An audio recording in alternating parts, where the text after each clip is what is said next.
안녕하세요. 저는 학원에서 강사로 일하고 있는 30대 중반의 여자입니다. 저는 결혼에 대한 한 번의 상처가 있었고 사랑의 허무함을 잘 알기에 이제는 혼자 살겠다고 결심을 한 여자기도 합니다. 지난 결혼 생활을 돌이켜보면 누군가는 저보고 미련하다고 할 거고 어리석다고도 하겠죠. 하지만 끝까지 가봐야 털어내지는 것도 있는 것 같습니다. 저는 그 남자와 10년간 연애를 했습니다. 친구들 여러 명이서 하는 단체 미팅 자리에서 그 남자와 저는 눈이 맞았습니다. 다른 친구들은 다 커플이 되지 않았고 그 남자와 저만 커플이 되었어요. 20살, 갓 고등학교 티를 벗은 어리디 어린 연애였습니다. 하지만 그만큼 풋풋하기도 하고 더욱 설레기도 했죠. 저희는 같은 학교긴 했지만 전공은 달라서 학부 건물은 많이 떨어져 있었어요. 하지만 남친은 항상 제가 있는 건물까지 와서 점심을 같이 먹었고 수업이 다 끝나면 저희 건물로 와서 저를 기다렸습니다. 저도 남친이 너무 좋았고 남친도 저를 많이 좋아했어요.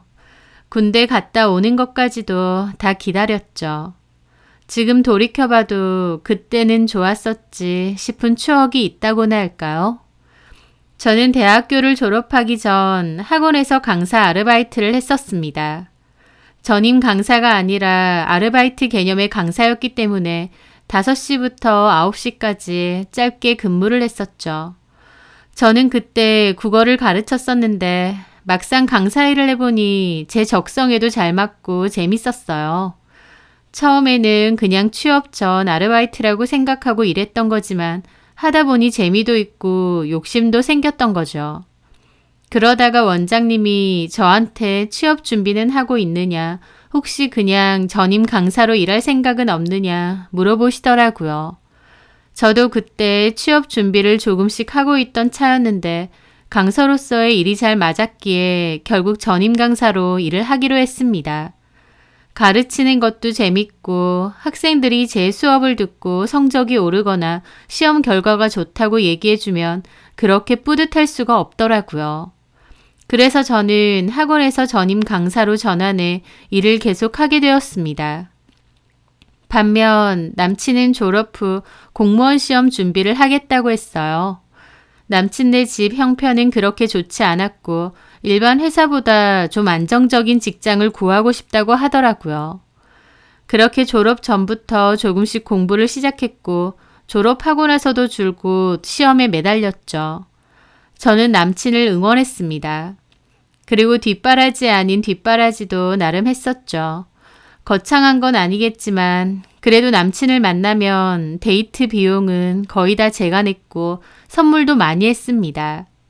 남친은 맨날 같은 옷만 입고 다녔기에 제가 월급으로 옷을 사준 적도 많아서 나중에는 남친이 입는 옷들이 거의 제가 다 사준 것들일 정도였어요.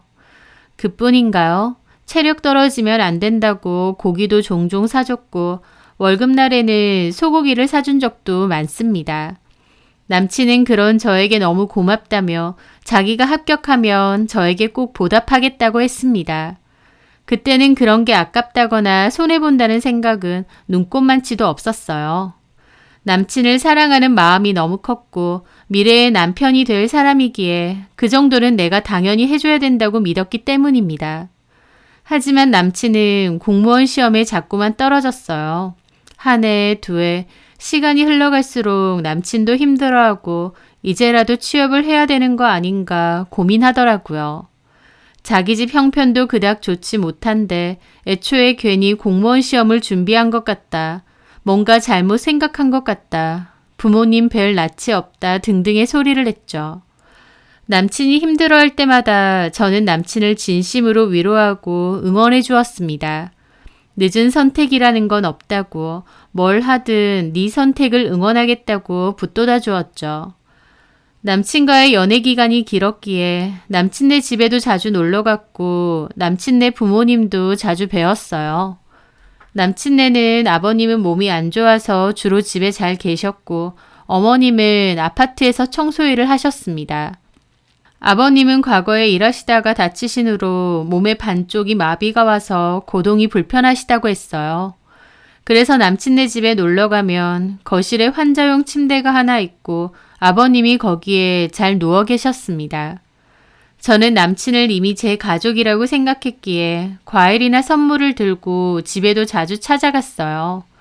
제가 가면 어머님이 저를 몹시 환대해 주셨죠. 저를 며느리처럼 대하면서 성혁이 옆에 있어줘서 고맙다. 나중에 성혁이 공무원 되면 바로 결혼식 올려라. 그런 소리를 곧잘 하셨습니다. 공부하느라 바쁜 남친 대신해서 부모님 찾아뵙고 말벗도 해드리고 같이 모시고 나가기도 하고 제가 차를 뽑고 나서는 아버님 병원 가는 걸 제 차로 도와드린 적도 많아요. 그 집에서 저는 결혼하기도 전에 이미 며느리였습니다. 그리고 남친은 마지막으로 쳐본다던 공무원 시험마저도 결국 떨어졌습니다. 그리고 공무원 시험책들을 다 버리더군요. 이제 더 이상 안 하겠다고 취업 준비를 하겠다고 했죠. 저는 남친에게 잘 생각했다고 아니다 싶을 때 접는 것도 현명한 거라고 했습니다. 그리고 같이 취업 자리도 열심히 알아보고 이력서나 자기소개서 쓰는 것도 저도 열심히 도왔죠. 남친은 그때 당시 대기업, 중소기업 가리지 않고 이력서를 100개도 넘게 넣은 것 같아요. 하지만 서류에서 대거 탈락하고 면접에서 탈락을 많이 했습니다. 나이에 비해 사회생활 경험도 없는 데다 취업에 필요한 자격증도 부족했거든요. 그렇다고 학력이 엄청 뛰어난 것도 아니었고요. 여기저기서 다 떨어지다가 그나마 남친을 붙여준 곳이 하나 있었습니다. 사원수 30명 정도 되는 소기업이었어요. 남친은 처음에는 너무 작은 회사에는 이력서를 안 넣겠다고 했어요. 월급도 작을 거고 이직할 때도 안 좋을 것 같다며 자기가 취업하기로 마음 먹었는데 이왕이면 크고 좋은 데 취업을 하고 싶다고 하면서요. 근데 그게 남친 마음처럼 쉽나요? 100군데 가까이 넣어봤지만 면접 연락이라도 오면 감사할 지경이었습니다. 어디라도 연락만 오면 열심히 일하겠다며 간절했는데 남친을 뽑아준 회사는 딱 한 군데 있었습니다. 남친은 그 회사에서 최종 합격 연락까지 받았을 때 눈물까지 글썽이며 감사하다고 열심히 해보겠다고 할 정도였죠. 비록 작은 회사긴 했지만 남친은 취업을 했다며 기뻐했고 어머님 아버님도 기뻐하셨어요. 제가 취업 기념으로 소고기를 사와서 집에 와서 남친 가족들과 구워 먹었습니다. 어머님은 성혁이 취업도 했으니 한 1년 정도 결혼 자금 모으고 빨리 결혼도 하라고 하셨어요. 지영이가 성혁이 너 기다린다고 나이만 들어가고 있다고 나무라시면서요. 남친도 알겠다고 했죠. 그렇게 남친은 그 회사에 1년 정도 근무를 했고 어머님 말씀처럼 저에게 프로포즈를 했습니다. 저도 기꺼이 받아들였고요. 제가 남친과 결혼할 거라고 하니까 제 주변 지인들은 제가 바보 같다고 했어요. 작은 회사에 취업한 지 1년밖에 안 돼서 자리도 못 잡은 남친. 게다가 아픈 아버님과 가난한 형편의 시댁. 왜 그렇게 어리석은 선택을 하냐더군요. 그런 말을 들을 때면 저는 그냥 머쓱하게 웃고 말았습니다. 사람들 눈에 제가 분명 한심한 선택을 한 것처럼 보일 수도 있겠죠. 하지만 저는 남친이 좋았고 10년이라는 그 긴 시간 사이에는 남들은 결코 이해 못하는 단단한 무언가가 있다고 믿었습니다. 그래서 저는 남친과 결혼을 하게 되었어요. 돈이 넉넉치는 않았기에 저렴한 결혼식장에서 결혼식을 올렸고 어머님 아버님이 사시는 집 근처에 작은 빌라를 신혼집으로 얻었습니다. 남친네 집에서 4천, 저희 집에서 2천 보태주셨고요.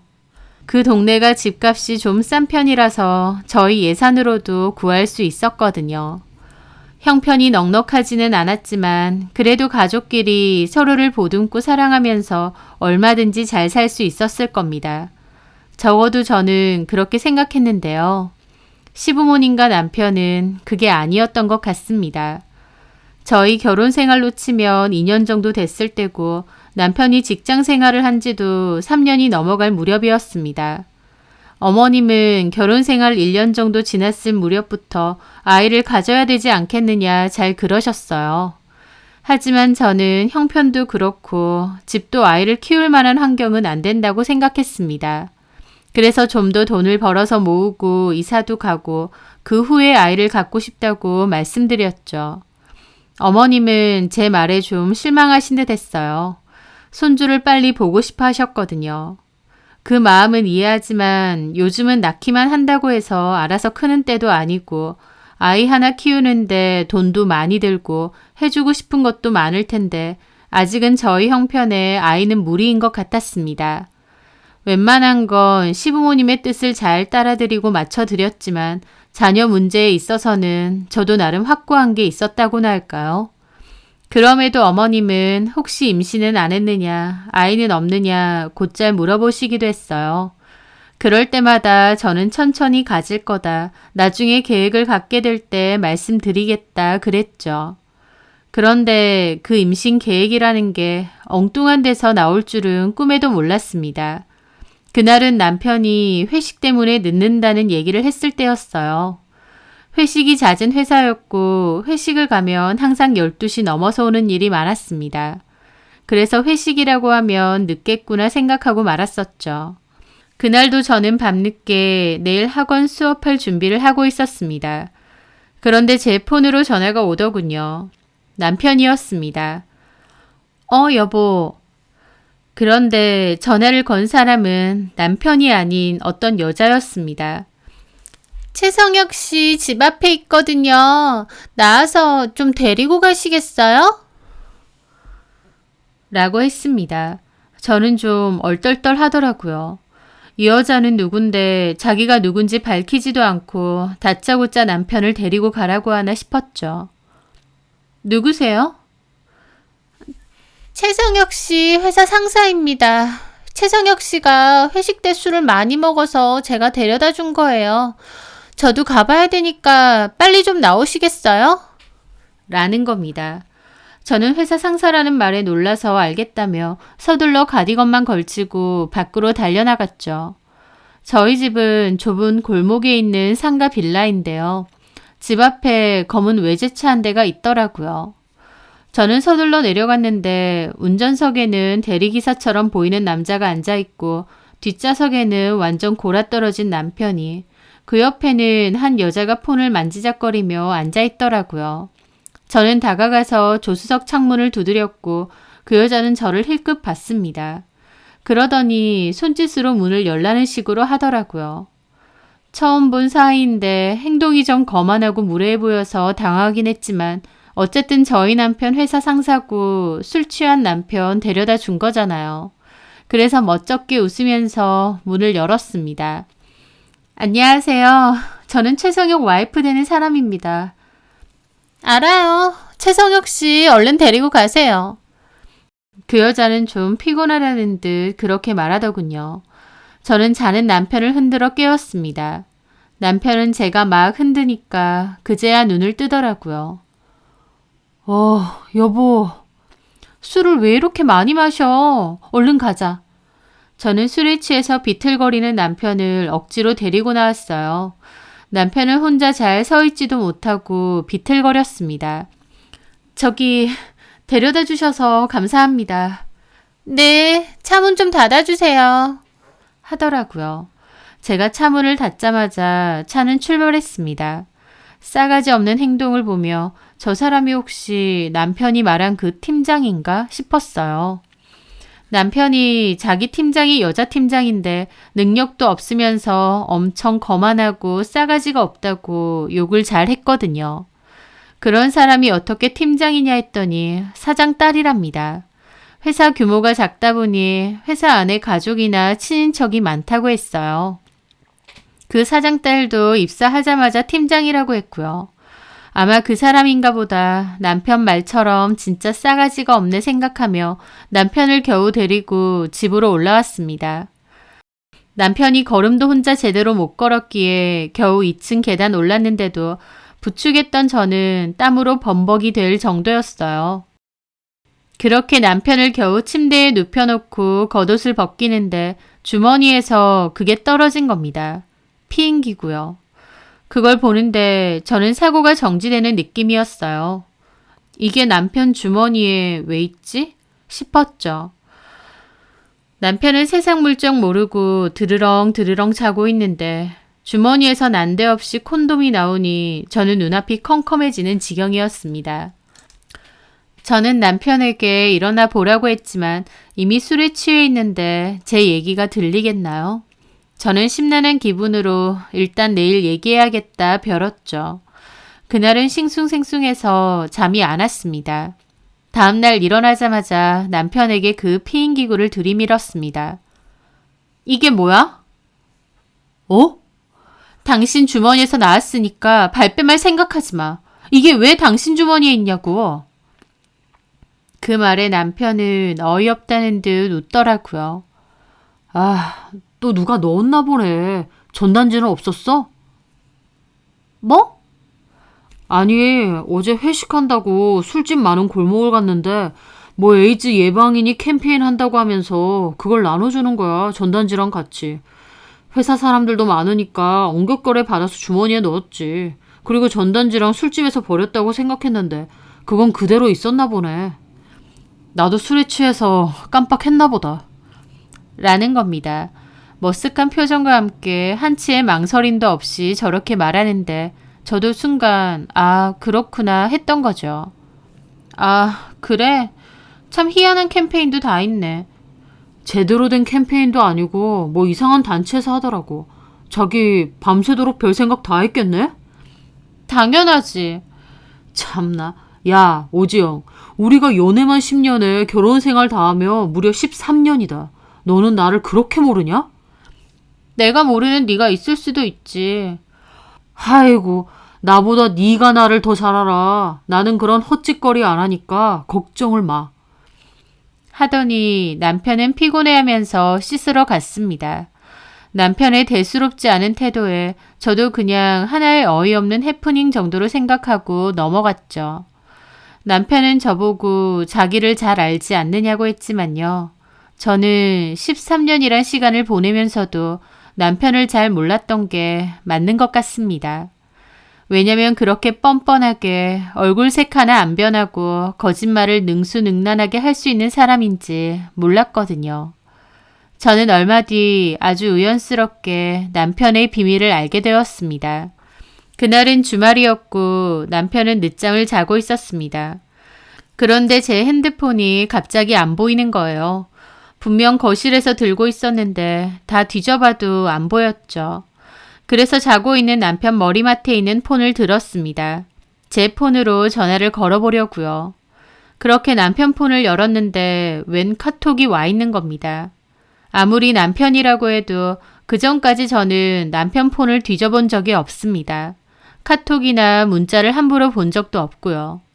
그런데 그 카톡은 결코 무시할 수 없는 카톡이었어요. 나 생리를 안 해. 였거든요. 저는 그 카톡을 보는데 처음에는 이해가 잘 안 돼서 멍해졌습니다. 김 팀장님이라고 되어 있는데 왜 생리를 안 한다고 부하 직원에게 보냈을까? 이렇게 지극히 개인적이고 사적인 얘기를 왜 남편에게? 당연히 답은 뻔한데도 그게 너무 충격적이라 머릿속에서도 딴 생각만 드는 것 같았습니다. 저는 떨리는 손으로 그 카톡을 눌러서 대화방에 들어갔어요. 그리고 남편이 저에게 꽁꽁 숨겨두었던 그 더러운 진실들을 다 알게 되었죠. 그 여자는 그때 남편을 데려다준 그 회사 상사였습니다. 둘의 대화 내용을 보니 오늘 회식할까? 라는 말이 많았는데 그 회식은 진짜 회식이 아니었어요. 둘의 미래를 뜻하는 것이었습니다. 그 둘은 자주 가는 숙박업소도 따로 있는 듯 했죠. 둘의 대화창을 올려서 다시 차근차근 봤는데 남편이 입사를 하고 6개월 정도 지났을 무렵부터 이미 그렇고 그런 사이가 된 것 같았습니다. 그러면서 제 앞에서는 그 팀장에 대해 낙하선이고 능력도 없다면서 욕을 잘 했던 것이었죠. 이게 말이 되나 싶었고 믿을 수가 없었어요. 저렇게 순진무구한 얼굴로 자고 있는 내 남편이 사실은 나를 완전히 속이고 기만하고 있었다는 사실을요. 저는 벌벌 떨리는 손으로 그 둘의 수많은 대화를 빠르게 읽어갔습니다. 다리에 힘이 풀려서 나중에는 바닥에 주저앉아서 보게 되었어요. 그리고 마지막 말은 그 여자가 생리를 안 한다 라는 말이었습니다. 저는 눈물을 쏟으며 남편을 때렸고 남편은 자다가 두들겨 맞고 잠에서 깼죠. 왜 이러느냐고 미쳤느냐 소리 지르길래 핸드폰 들이밀었습니다. 네가 여태까지 툭 하면 가던 회식이 이런 뜻이었느냐 그랬죠. 남편도 놀란 눈치였습니다. 저는 이 여자 생리 안 한다더라 악을 지르며 바닥에 주저앉아 울었습니다. 제 말에 남편도 놀란 얼굴이었죠. 그렇게 저는 바닥에 주저앉아 울고 남편은 아무 말도 안 하고 가만히 앉아만 있었습니다. 체감상 1시간 넘게 그러고 있었던 것 같아요. 남편은 딱히 저에게 변명하지도 잘못했다고 빌지도 않았습니다. 그저 가만히 있었어요. 뭔가 생각하는 것 같기도 했고 멍한 것 같기도 했습니다. 저는 무슨 말이라도 해보라며 난리를 쳤고 남편은 아무 말도 안 하더니 그냥 조용히 자리를 뜨는 겁니다. 남편의 태도에 저는 더 기가 막혀서 오열을 했죠. 이런 게 걸리면 최소한 뭐라고 말은 해야 되는데 아무 말도 없이 도망치듯 집을 떠난 거예요. 남편은 그렇게 집을 나가서는 돌아오지 않았습니다. 옷까지도 안 챙겼고 핸드폰하고 지갑만 덜렁 챙겨서 나간 것이었죠. 제가 연락해도 전화도 받지 않았습니다. 저는 혹시 시댁에 있나 싶어서 시댁으로 갔죠. 어머님도 놀라시더라고요. 저는 어머님 얼굴을 보자마자 꺼이꺼이 울면서 자초지종을 다 얘기했습니다. 어머님도 너무 놀라셨고 성혁이가 미쳤나 보다 라면서 펄쩍 뛰셨습니다. 그러면서 바닥에 엎어져서 우는 저를 보고 눈물을 글썽이셨어요. 지영아, 미안하다. 내가 자식 새끼를 잘못 키웠나 보다. 내가 성혁이 이놈의 자식 아주 혼쭐을 내주마. 그러니까 한 번만 봐줘. 응? 성혁이는 너 없으면 못 살아. 저 없으면 못 사는 인간이 사과 한마디 없이 집을 나간다고요? 지도 미안하니까. 지도 네 얼굴 볼 염치가 없으니까 그런 거지. 지영아, 내 속으로 낳은 내 자식인데 내가 모르겠니? 성혁이가 뭔가 제정신이 아니었나 보다. 그 회사 팀장이라는 여자가 성혁이를 꼬여냈나 봐. 성혁이는 순진한 앤데 회사 상사라고 하는 그 늙은 여우 같은 게 꼬여낸 게 분명하다. 성혁이도 실수한 거지. 어머님이 옆에서 뭐라고 하시든 들리지도 않았습니다. 솔직히 어찌됐든 자기 아들 두둔하는 소리였고 이혼만은 하지 말아라라는 소리셨으니까요. 어쨌든 저는 거기서 꺼이꺼이 울고 퉁퉁 부은 눈으로 집으로 돌아왔습니다. 어머님은 성혁이 오면 바로 전화할 테니 걱정 말라고 알아듣게 혼내겠다고 하셨어요. 그렇게 저는 집에 돌아왔고 불도 안 켜고 방에서 멍하게 있었습니다. 10년 연애 끝에 3년의 결혼 생활. 길다면 참 긴 시간인데 이렇게 배신을 당하는구나 싶었죠. 남편을 사랑했고 믿었기에 그 충격이 더 컸던 것 같습니다. 그렇게 울다가 저도 모르게 잠이 들었어요. 눈을 떠보니 새벽이었는데 남편은 여전히 집에 들어오지 않았더군요. 혹시 시댁으로 오면 연락 주신다던 어머님에게도 별다른 연락은 없었고요. 도대체 어디에 갔을까? 혹시 그 여자한테 갔을까? 많은 생각이 들었습니다. 그 다음날 저는 남편에게 집으로 오라고 얘기 좀 하자고 문자를 보냈습니다. 전화는 여전히 받지 않았기에 문자만 계속 보냈죠. 그렇게 이틀이 지나고 3일째 되던 날 제가 회사 찾아간다고 너랑 그 여자 머리 다 뜯어놓을 거라고 했더니 그제야 답장이 왔더군요. 오늘 집에 갈 거라고 얘기 좀 하자고요. 저는 그렇게 심란한 기분으로 기다렸는데 남편이 왔습니다. 어디서 지냈어? 설마 그 여자네 집? 아니야, 무슨. 그럼 어디서 지냈는데? 아, 엄마 집이지. 어디서 지내? 그 말에 저는 어이가 없더군요. 엄마 집이라고? 어머님이 당신 오면 나한테 바로 연락 준다고 했는데? 내가 엄마한테 말하지 말라고 했어. 참, 그래, 결국 며느리는 남이구나. 어쨌든 그래서 잘못 저지른 주제에 그렇게 회피하고 도망가면 그만이야? 미안하다. 면목 없어. 네가 잘못한 건 다 인정하는 거지? 다 봤는데 뭐라고 하겠냐? 그래. 근데 사과하는 게 겨우 그거야? 그럼 뭐 어떻게 해야 돼? 무릎이라도 꿇어야 돼? 뭐? 너 나한테 전혀 안 미안하구나. 미안해. 당연히 미안한데. 남편은 성가신 얼굴로 저한테 사과를 하더라고요. 그걸 보는데 저는 가슴이 철렁 내려앉았습니다. 제가 이혼 얘기를 해도 시원찮을 판인데 남편은 오히려 본인이 먼저 이혼 얘기를 하고 싶은 얼굴이었거든요. 지금 이 태도 뭐야? 2년 반을 바람 펴놓고 참 뻔뻔도 하네. 그래. 내가 잘못했다. 이혼 원한다면 이혼해줄게. 뭐? 저는 뒷목을 잡았습니다. 저한테 잘못했다고 비는 게 아니라 이혼 원하면 해주겠다 이러고 있었으니까요. 너 뭐 하는 거야? 그년이 이혼하고 오면 받아주겠대? 그래서 그래? 아, 그게 아니라 이런 일까지 있었는데 네가 나를 용서하고 살 수 있겠어? 제발 솔직 좀 해줘라. 네가 나랑 안 살고 싶은 거잖아. 그년이 정리하고 오라고 하디? 그래서 이러는 거야? 너 그년을 그렇게 사랑해? 이유가 뭐야? 내 애를 임신했어. 그때 생리 안 한다고 하더니 진짜 임신이래? 네 애는 맞아? 당연히 내 애지. 그걸 어떻게 알아? 회사 유부남 직원하고 그러고 자고 다니는 인간인데 네 애일 거라는 보장이 어딨어? 제 말에 남편은 오히려 저를 흘겨보더라고요. 함부로 말하지 마. 뭐라고? 야, 너 미쳤어 진짜? 저는 못 참고 남편의 뺨을 내리쳤습니다. 지금 내 앞에서 그년 편들어? 너 미쳐도 단단히 미쳤구나. 그래, 나 미쳤어. 그러니까 이혼하자. 이혼하고 각자 살자. 됐냐? 하더니 남편은 또 나가는 겁니다. 제가 어디 가느냐 붙잡는데도 팔을 뿌리치고 나가버리더라고요. 저는 닫힌 문을 보고 1시간 넘게 울다가 정신이 들어서 시댁에 달려갔습니다. 남편이 거기 가 있을 것 같았죠. 제가 문을 열자 어머님도 놀라시더라고요. 지영아, 갑자기 무슨 일로? 성혁 씨 여기 왔어요, 어머니? 아니, 성혁이 집에 돌아갔니? 여태까지 이 집에 있었다면서요. 근데 왜 저한테 말 안 해주셨어요? 말해주신다면서요. 아니, 그게... 어머니, 그 사람이 저한테 이혼하재요.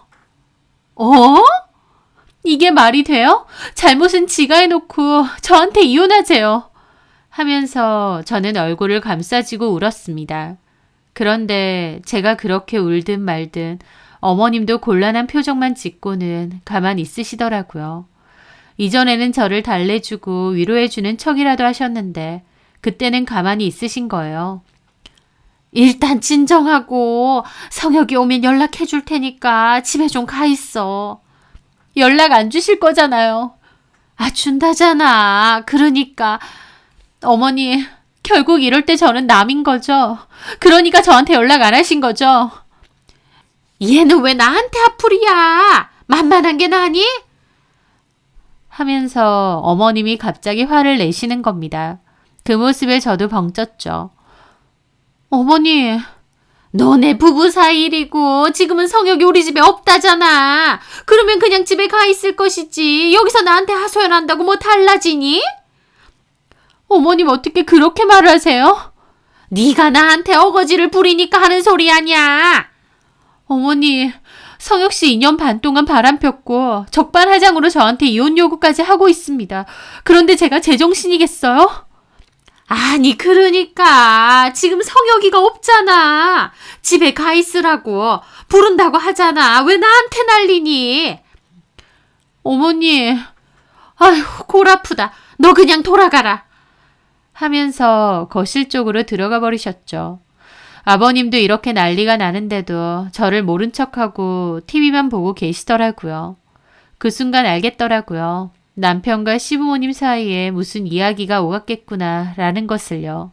무슨 대화를 했을지는 모르겠지만 아마 저랑 이혼하고 그 여자랑 만나라는 얘기가 아니었을까 짐작됐죠. 그러지 않고서야 저한테 이런 식으로 하진 않을 테니까요.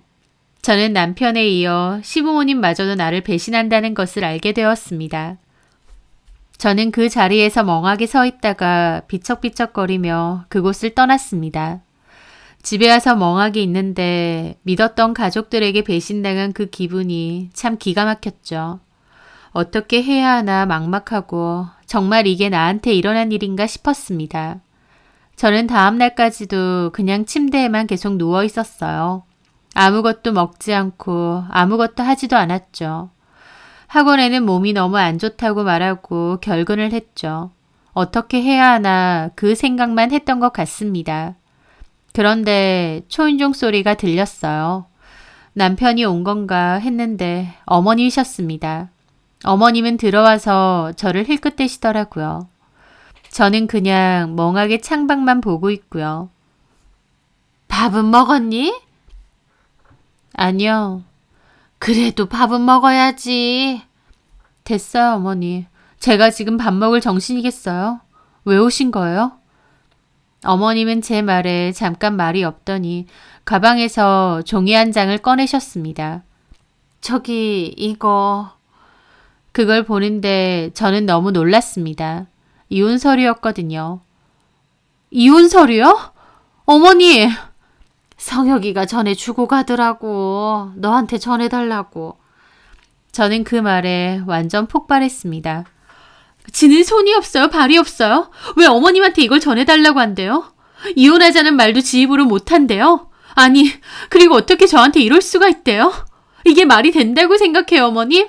저 성혁 씨랑 20살에 만났고 알고 지낸 세월만 해도 13년입니다.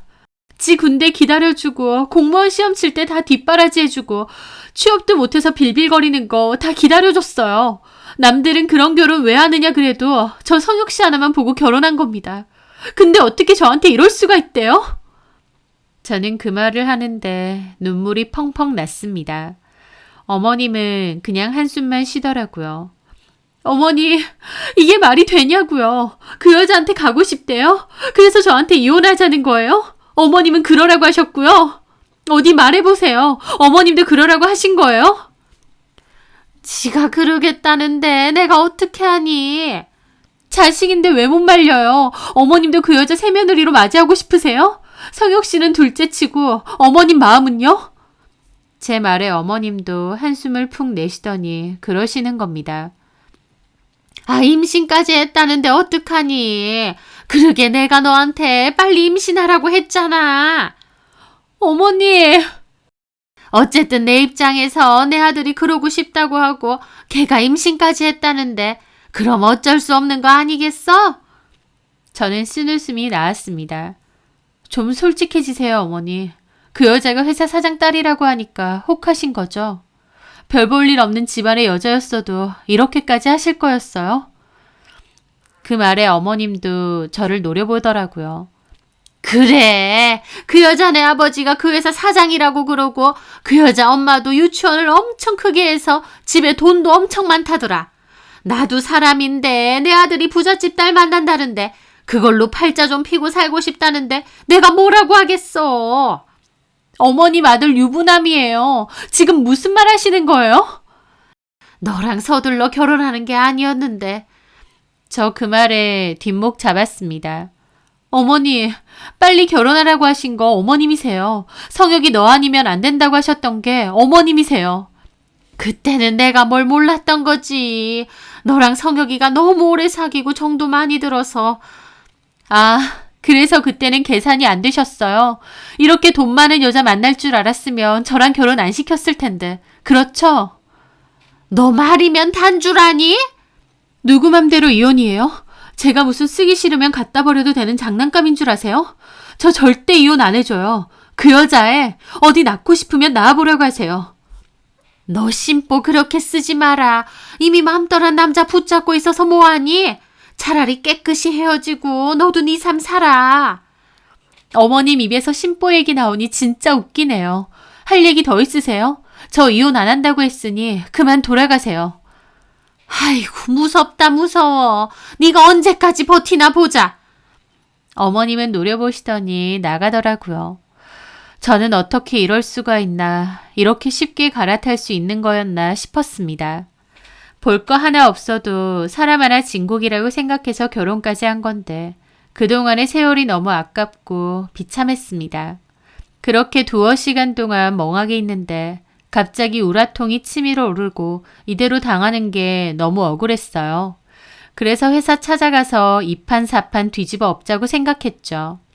그렇게 저는 겉옷만 챙겨 입고 남편의 회사로 달려갔습니다. 제정신이 아니었던 것 같아요. 남편이 다니는 회사는 3층짜리 건물에서 한 층을 쓰는 사무실이었어요. 생각 같아서는 회사 안에 들어가서 최성혁이랑 팀장이랑 바람났다고 소리라도 지르고 깽판이라도 치고 싶은데 그럴 용기까지는 안 나더라고요. 사무실로 들어가니 입구에 있던 분이 저보고 어떻게 왔느냐고 물었습니다. 그래서 총무팀 팀장님 보러 왔다고 했습니다. 제일 안쪽으로 들어가 보라고 하더라고요. 저는 그렇게 사무실 안으로 들어갔는데 남편은 안 보이고 그 여자는 있더라고요. 그때 차 안에 있던 그 여자였습니다. 그 여자 얼굴을 보는데 정말 사지가 떨릴 정도로 분노가 찾아오더라고요. 그 여자도 저를 보고 놀라는 듯 했습니다. 저번에도 봤었죠? 최성혁 와이프인데요.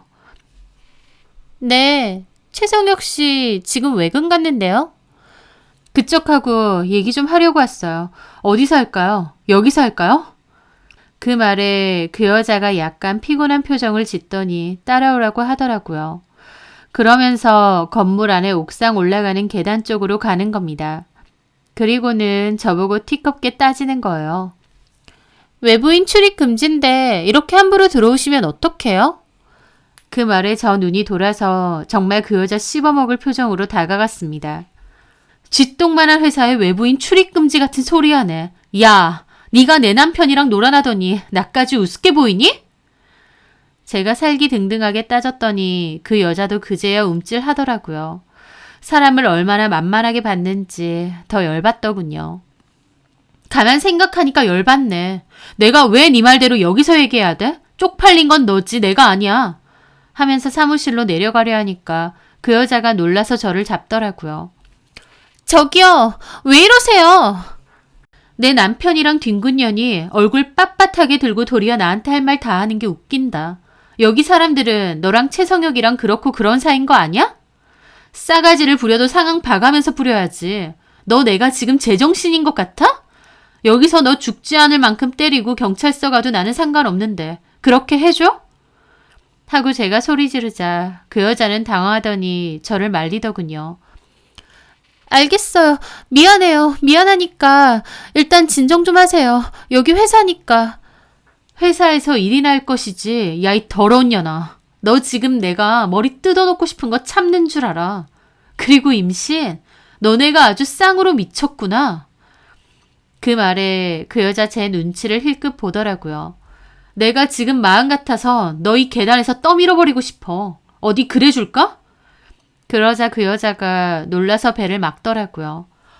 잠깐만요. 원하는 게 뭐예요? 뭐? 최성혁이랑 헤어질게요. 끝낼게요. 원한다면 최성혁 회사에서 자를 수도 있고요. 위자료 원한다면 돈을 줄 수도 있고요. 뭐? 야, 너 남의 남편 가지고 놀아? 그 정도 마음이면서 남의 가정을 파탄내? 그리고 너 최성혁이 임신까지 했다면서 그딴 식으로 끝내? 하고 제가 눈이 돌아서 다가가자 그 여자는 몹시 당황하더니 다급하게 그 얘기를 하는 겁니다. 하지 마세요. 신고할 거예요. 그리고 최성혁 애도 아니란 말이에요. 저는 그 말에 멈칫했어요. 뭐? 당신 남편이랑 그런 건 미안한데요. 뱃속에 애, 당신 남편 애 아니에요. 그러니까 나한테 손대지 마세요. 저는 그 여자가 진짜 미친 줄 알았습니다. 저는 그럼 누구 애냐고. 내 남편은 자기 애인 줄 알던데 어쩔 거냐 그랬죠. 그랬더니 그 여자 한다는 말이 처음에는 최성혁 애인 줄 알았는데 가만 날짜 계산해보니까 아니에요.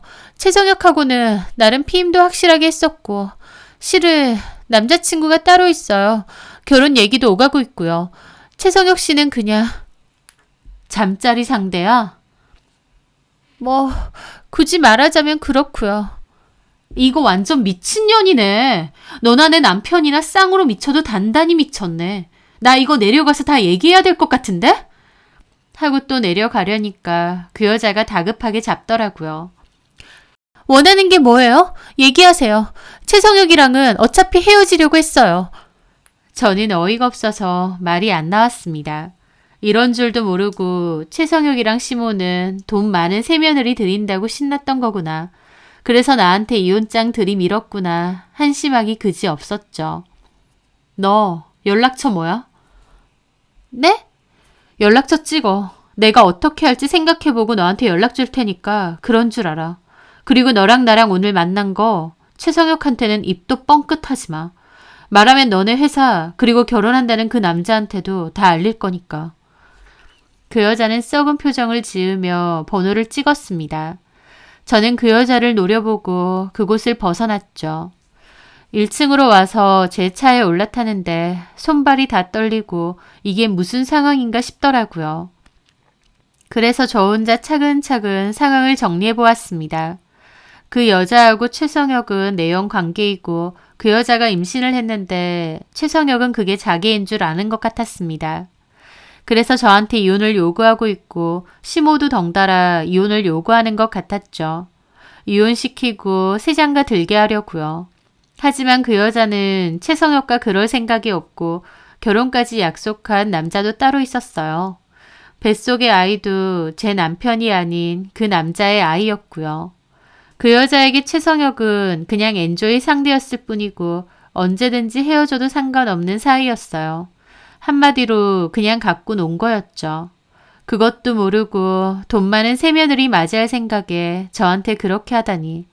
남편이고 시모고 너무 한심하고 어처구니가 없었습니다.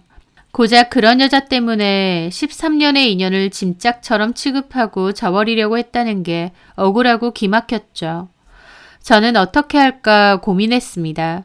그 여자는 원한다면 최성혁과 헤어져 준다고 했지만 그러든가 말든가 이제 제 알바가 아니었습니다. 저는 최성혁과 다시 잘해볼 생각 눈꼽만치도 없었어요. 너무 억울해서 이혼 못 해준다고 했지만 그렇다고 계속 살 생각은 추호도 없었습니다.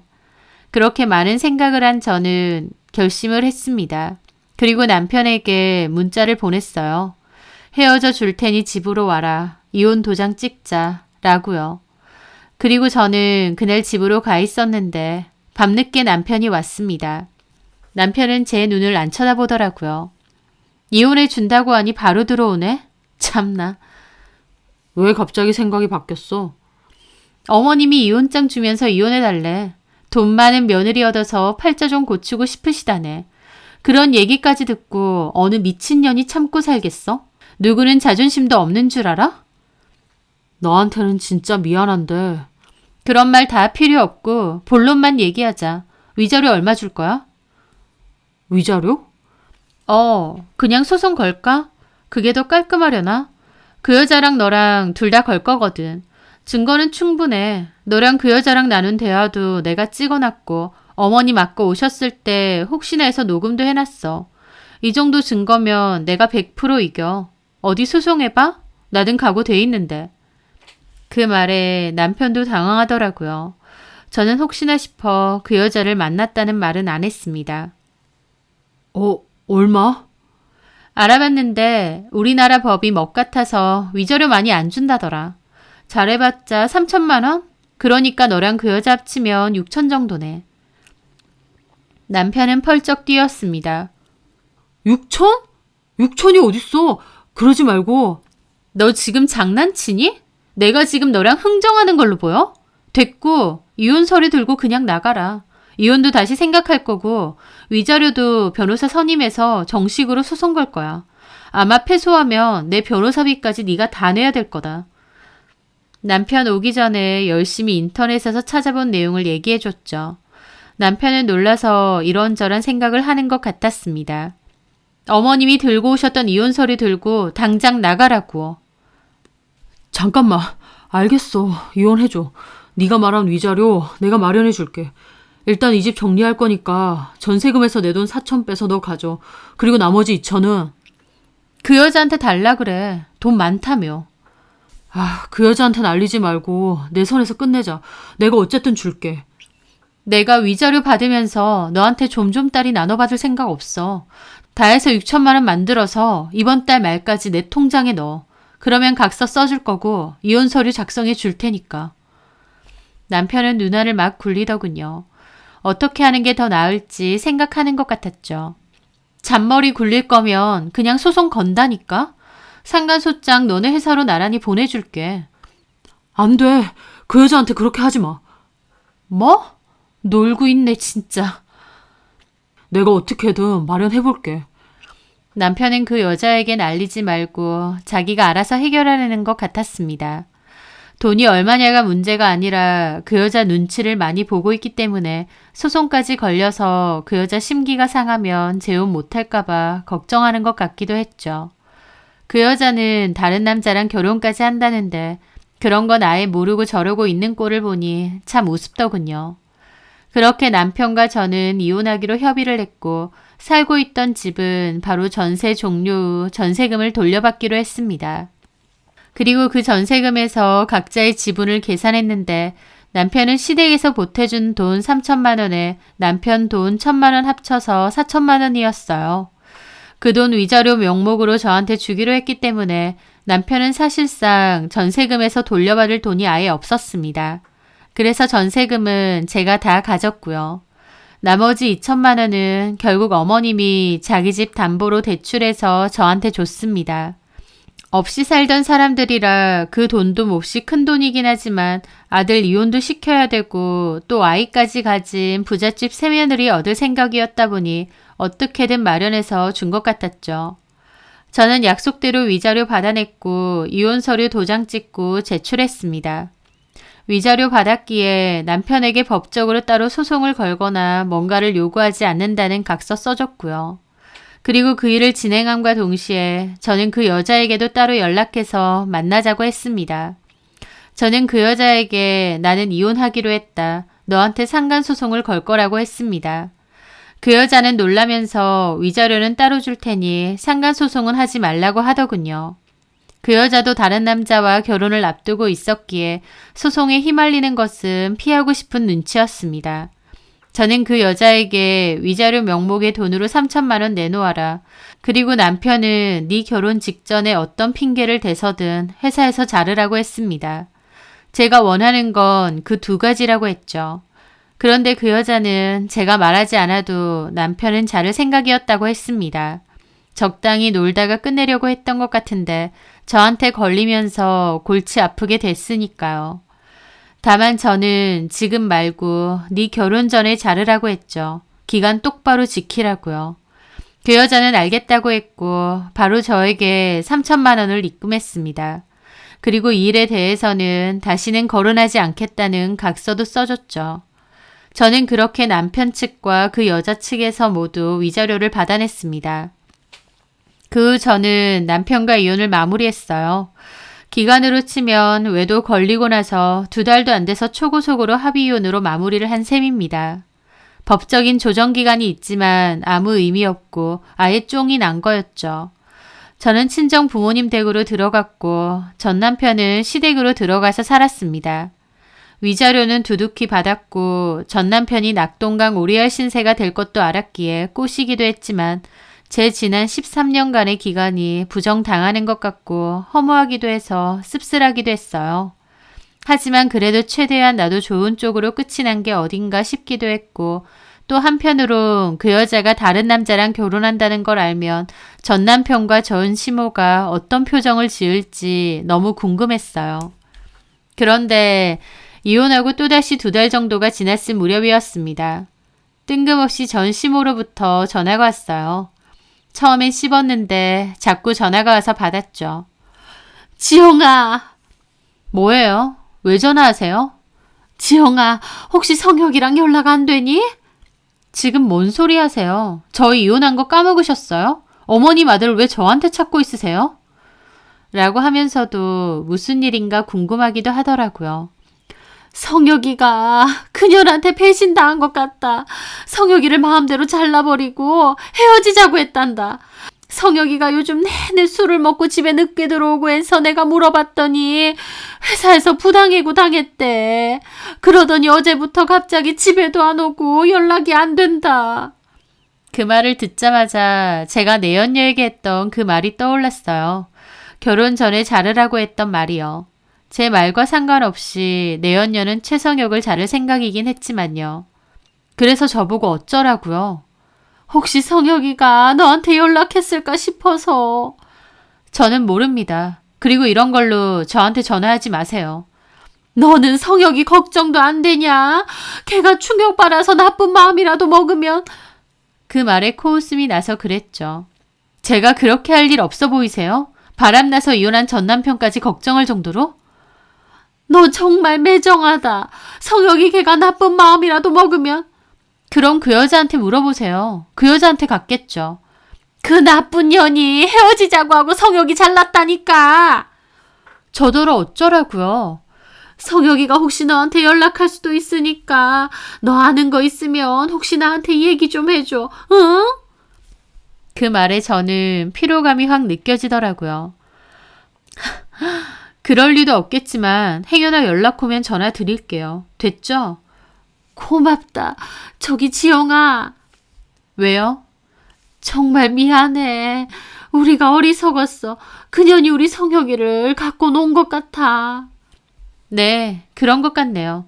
근데 저한테 이혼해달라고 요구한 건 그 여자가 아니고요. 어머님하고 어머님 아들이거든요. 우리가 정말 잘못했고. 필요 없고요. 끊겠습니다. 그렇게 끊었습니다. 바로 차단도 했죠. 진짜 뭐 이런 뻔뻔한 사람이 다 있나 싶었습니다. 팔자 좀 펴보자고 저 손절할 땐 언제고 이제 와서 참 어이가 없었죠. 전 남편이 어쩌고 있는지는 전혀 궁금하지도 않았습니다. 그런데 문득 그 여자가 혹시 결혼하나 싶었어요. 그래서 폰에서 차단해놨던 그 여자 번호를 풀고 카톡을 들어가 봤는데 그 여자가 자기 웨딩 사진을 찍어 프로필 사진에 올려둔 겁니다. 옆에는 웨딩홀 이름이랑 시간까지 올려두고요. 자기 결혼한다고 그렇게 올려놓은 것 같은데 진짜 강 큰 여자다 싶었죠. 어쨌든 저는 그 웨딩홀 이름하고 시간을 기록했습니다. 보니까 그 주 토요일이더라고요. 저는 일부러 기다렸다가 토요일 오전에 전 시모에게 전화를 했습니다. 신호가 2번도 안 가서 전 시모가 전화를 급히 받더라고요. 지영아, 혹시 성혁이한테 연락 왔니? 아직도 연락 안 돼요? 연락도 안 되고 어딜 갔는지 어제 경찰서까지 다녀왔다. 다 큰 성인이라고 실종 신고는 당장 안 되고 좀 기다리라고만 하더라. 성혁 씨는 모르겠고요. 성혁 씨 만났던 그 여자요. 성혁 씨 회사에서 자른. 그 망할려는 왜? 오늘 결혼하던데요? 제 말에 전시모 말이 없었습니다. 저는 통화가 끊긴 줄 알았어요. 여보세요? 그게 정말이야? 그년이 결혼을 해? 누구랑? 저야 모르죠.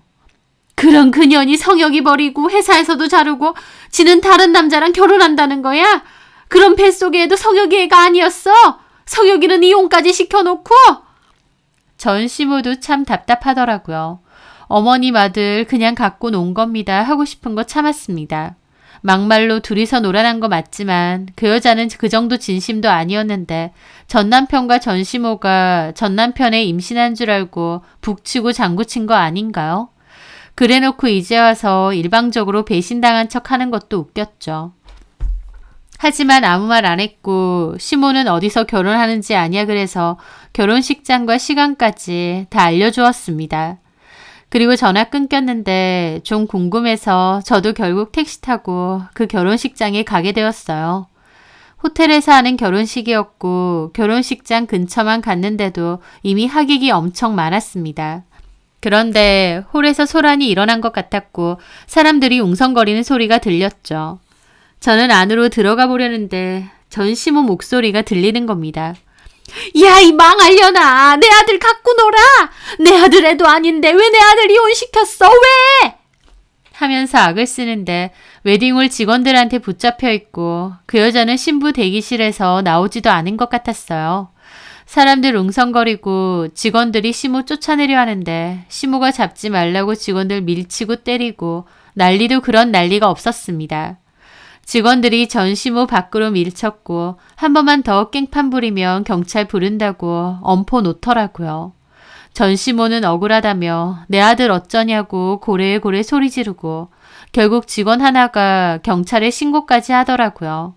저는 인파 속에서 그 모습 가만히 보다가 그냥 돌아왔습니다. 속 시원하기도 하면서 한편으론 그러고 주저앉아 울고 있는 게 불쌍하기도 하고 기분이 묘했어요. 한때는 제 시어머니였고 가족이라고 생각했던 사람이니까요. 그렇다고 제가 나서서 도와줄 생각은 눈꼽만치도 없었습니다. 괜히 그랬다가 발목 잡힐 생각도 없었고요. 전 시모가 색 난리치는 바람에 상대방 남자나 그 집 식구들도 다 알게 됐던 것 같은데 그 여자 결혼도 아마 파토 났을 것 같더라고요. 자기들끼리 치고받고 싸운 거다 보니 저하고는 아무 상관없는 일이었습니다. 어쨌든 저는 각서대로 약속 지킨 거니까요. 저는 그렇게 택시 타고 집으로 돌아왔습니다. 그런데 전 시모가 저한테 전화해서 자기가 경찰서에 왔는데 부를 사람이 없다고 저보고 좀 와달라고 부탁을 하는 겁니다. 저는 명확히 얘기했습니다. 어머니, 저 이미 이혼했고 이제 어머님하고 아무 상관 없습니다. 어머님이 저한테 이혼 서류 주면서 이혼해달라고 했을 때 성혁이도 팔자 좀 펴보자고 했을 때 저는 이미 어머님하고 관계 끝이 난 겁니다. 이제 더 이상 저한테 연락 마시고 어머님 알아서 하세요. 차단할 거라서 더 이상 연락 안 될 겁니다. 잘 지내세요. 그렇게 저는 전화 끊고 차단했습니다. 아, 이제 진짜 끝이구나. 다 끝났구나 라는 생각이 들었던 것 같습니다. 그 후 저는 여전히 학원에 일하러 다니면서 잘 지내고 있습니다. 전 남편이 집으로 돌아왔는지 어머님은 그때 경찰서에서 어쨌는지 궁금하기도 하지만 또 한편으론 내 할 바 아니다 싶기도 해요. 가장 어려울 때 옆을 지켜줬던 저를 그렇게 쉽게 팽할 수 있었던 그 사람들. 한때나마 가족이라고 생각했던 게 씁쓸하네요. 더불어 전 남편도 전 시모도 그리고 그 여자까지도 자기들끼리 싸우고 자멸한 것 같아서 속이 편하기도 합니다. 앞으로는 제 실속도 챙기면서 똑똑하고 현명하게 살아야겠다 다짐해보네요. 제 사연 들어주셔서 감사합니다.